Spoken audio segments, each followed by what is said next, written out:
সরকার যে আসবে সে যদি আমার বোর্ড প্রেসিডেন্ট বানাই দেয় তাহলে যাবো, আর জীবনে যাবো না। হয়তো প্রেসিডেন্ট হইলে আমি বোর্ডে যাবো, আদারওয়াইজ আমি জীবনে যাবো না বোর্ডে। বাট আমি জানি যে আমি গিয়ে লাভ নাই, আমাদের ভালোগুলো নিয়ে কিন্তু কেউ কোনোদিন কথা বলে নাই, যেটা আমাকে সবচেয়ে বেশি পীড়া দেয়। তারা এই বোর্ডে চাকরি করতেছে, যারা আমাদের সময় চাকরি করছে তারা তো এই বোর্ডেও আছেন, তারাও বলতে সাহস পাচ্ছেন না। ক্রিকেটের সাথে যখন আছি খবর রাখি, কোথায় কি কাজ হচ্ছে না হচ্ছে খবর রাখি। আমরা মাঠ বানাইতে পারি না, ইনডোর বানাইতে পারি না, এই বানাইতে পারি না, আপনি ওটা করে দেখা, সেটা তো আমি চাই। সেটাই তো আমাদের সাকসেস হওয়ার কথা সবচেয়ে বেশি। কে বুলবুল, কে সুজন, কে ফারুক, কে আকরাম, ইট ডাজন্ট ম্যাটার। ছোটবেলা থেকেই যাকে আমার মেন্টর মনে করি, যাকে আমার আইডল মনে করি, তার কাছ থেকে যদি আমি কিছু একটা পাই, হাউ ব্যাড ইট ইজ। আমাকে পুরো মিথ্যা কথা বলে ছড়াই দেওয়া হয়েছে। আর আমাকে বোর্ড থেকে বলা হয়েছিল যে ওনারাই চাচ্ছেন আমি রিজাইন করি। বিসিবিতে ফেরার ইচ্ছা আছে কিনা? সরকার যে আসবে সে যদি আমার বোর্ড প্রেসিডেন্ট বানাই দেয় তাহলে যাবো, আর জীবনে যাবো না। হয়তো কারণ আমি গিয়ে কি করবো? আমি তো একজন প্রেসিডেন্টারই কাজ করবো, আমার তো আবার বদনাম হবে। আমি যে বলবো এই কাজটা করেন স্যার, স্যার তো করবেন না, তাহলে আমার গিয়ে লাভ কি? সেটা আমি যাইতে চাই না, তো ভেরি অনেস্ট আমি যাইতে চাই না। আমি জাস্ট একটা ফান করলাম যে আমার প্রেসিডেন্ট। বাট হ্যাঁ, প্রেসিডেন্ট হইলে আমি বোর্ডে যাবো, আদারওয়াইজ আমি জীবনে যাবো না বোর্ডে। বাট আমি জানি যে আমি গিয়ে লাভ নাই, মানে আমাকে কেউ না কেউ আটকাই দিবে না কাজ করতে, সুতরাং আমি যাইতে চাই না। আমি টু বি ভেরি অনেস্ট, আমি তো সার্ভ করছি। আমি যেটা বললাম আপনাকে, আমার থেকে বেটার কেউ হয়তো সার্ভ করবে নেক্সটে, সেটা আমি চাই। এন্ড অফ দ্য ডে আমি যেটা দেখতে চাই বাংলাদেশ ক্রিকেট, এটা আপনি যত বাংলাদেশ ক্রিকেটারকে জিজ্ঞেস করবেন, বাংলাদেশ ক্রিকেটের সংশ্লিষ্ট যাকে জিজ্ঞেস করবেন, তাদের একটাই চিন্তা যে বাংলাদেশ ক্রিকেট ভালো খেলে। এখন তো অনেকেই নাই, অনেকে আছে। যে আমার যেটা সবচাইতে খারাপ লাগে, যেটা আমাদের খারাপ লাগে, আমাদের গত বোর্ডের অনেক অন্যায় থাকতে পারে, আমি মানলাম, আমাদের ভালোগুলো নিয়ে কিন্তু কেউ কোনোদিন কথা বলে নাই, যেটা আমাকে সবচেয়ে বেশি পীড়া দেয়। যে বাংলাদেশের ওই সময়কার মধ্যে সাকসেস মানে কোন বোর্ড করে গেছিল, এটা খালি আপনি জিজ্ঞেস করেন, দেখেন তো কাউরে। আমি তো বললাম আমাদের অনেক অন্যায় ছিল, সেটা আমি মেনে নিচ্ছি, কিন্তু আমি সাকসেসগুলোর কথা একবারও কেউ বলতে আপনারা এত ভয় পান কেন ভাই? আপনাদের কি এইটুকু ইয়ে হয় না যে আপনারা মিথ্যা ইনফরমেশনগুলো দিচ্ছেন? ওয়ান অফ দ্য, আপনি দেখেন আমাদের সাউথ আফ্রিকাকে আমরা সিরিজ জিতা থেকে ওয়ানডে সিরিজ আপনি জিজ্ঞেস করেন কতগুলো সিরিজ আমরা জিতছি, ওয়েস্ট ইন্ডিজ আমরা জিতছি। আপনি হোমেন হবে, আপনি মানে অ্যাওয়ে সিরিজ আমরা কতগুলো জিতছি আপনি দেখেন খেলে। আমরা নিউজিল্যান্ডকে টেস্ট ম্যাচ জিতছি, বাংলাদেশ কোনো দিন চিন্তা করতে পারছে নাকি কেউ কোনোদিন? হ্যাঁ, তো আমার কথা হচ্ছে আমাদের সাকসেসগুলো ভাই বলতে আপনাদের প্রবলেমটা কোথায়?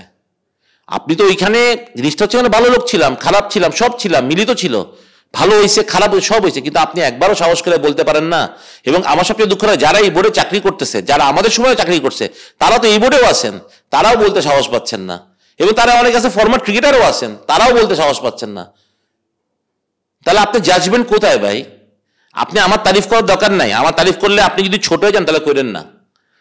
আপনি বোর্ডকে বলেন, board is not me, Bangladesh cricket ওই সময়টা কি সাকসেস করছে আপনি বলেন।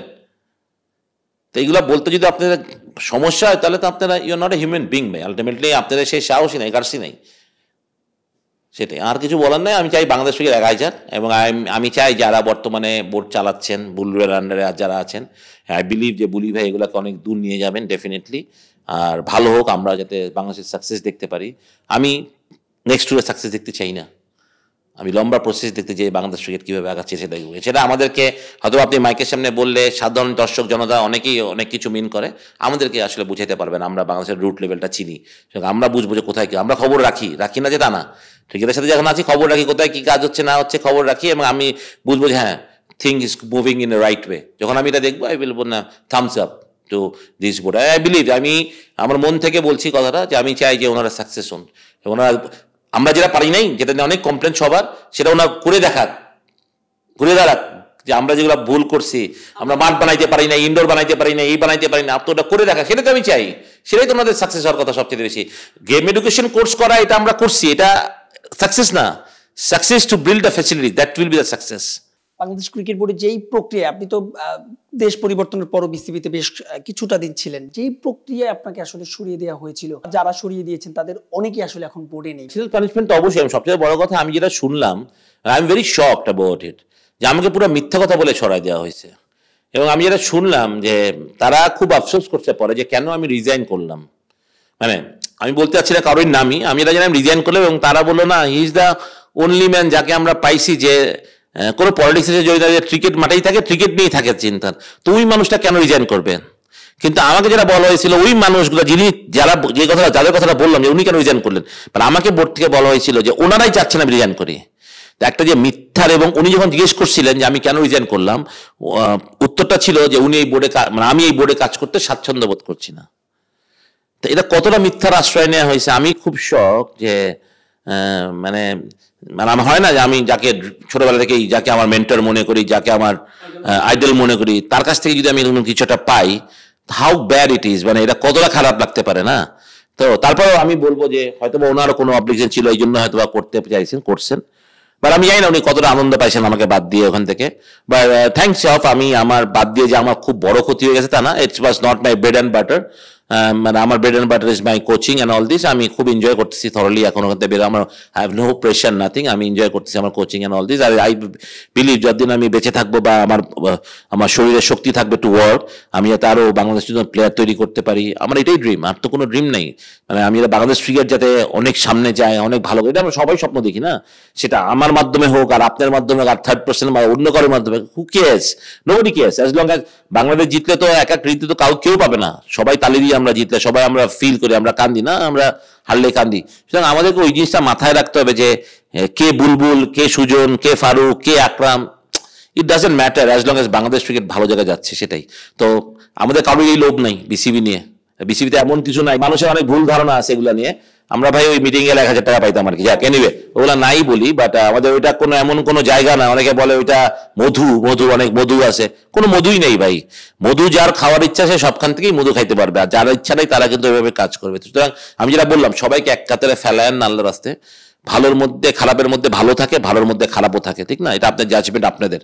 বাট আই বিলিভ যে বর্তমান বোর্ডে যারা আছেন তারা ডেফিনেটলি বাংলাদেশ ক্রিকেটকে একটা অন্য উচ্চারণে নিয়ে যাবেন, সেটা আমরা সবাই বিশ্বাস করি। সুতরাং কাউকে ওইভাবে ব্লেম না করে আমরা মনে করি যে আমরা কিভাবে ক্রিকেটটাকে গুছায় আরো স্ট্রং একটা ক্রিকেট জাতি হিসাবে আমরা সামনে থেমে আস্তে আস্তে সামনে যাই। এবং এটা 1-2 বছরে যে আপনি অনেক কিছু পারে যাবেন, অনেক কিছু হবে, এটা আশা করেন না। যেটা আমি বললাম, ট্রানজেকশন পিরিয়ড একটা চলছিল, তামিম, সাকিব, মাশরাফি, রিয়াদ কিংবা মুশফিক, এদের এক্সপিরিয়েন্স আপনি এত সহজে কিনতে পারবেন না বাজার থেকে।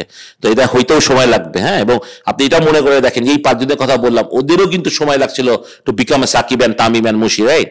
তো আমি ওটাই বলছি যে ওদের এক্সপিরিয়েন্স ইজ মানে হেল অফ এক্সপিরিয়েন্স, যেটা আমরা মিস করছি এখন, সত্যি কথা বলতে। আমি মনে করি যেটা হয়ে যাবে আস্তে আস্তে। আমরা ফেইথ রাখি আমাদের প্লেয়ারদের উপরে, আমরা ফেইথ রাখি আমাদের বোর্ডের উপরে, আমরা ফেইথ রাখি আমাদের কোচদের উপরে। ইনশাল্লাহ বাংলাদেশ একটা জায়গায় সময় মতো যাবে, বাট আমাদের ধৈর্য দিতে হবে। বাট এগেইন, ন্যাশনাল টিমে যদি আমি 1 টাকা খরচ করি, আমি যাতে পাইপ লাইনের জন্য 10 টাকা খরচ করি, এই কথাটা মাথায় রাখতে হবে।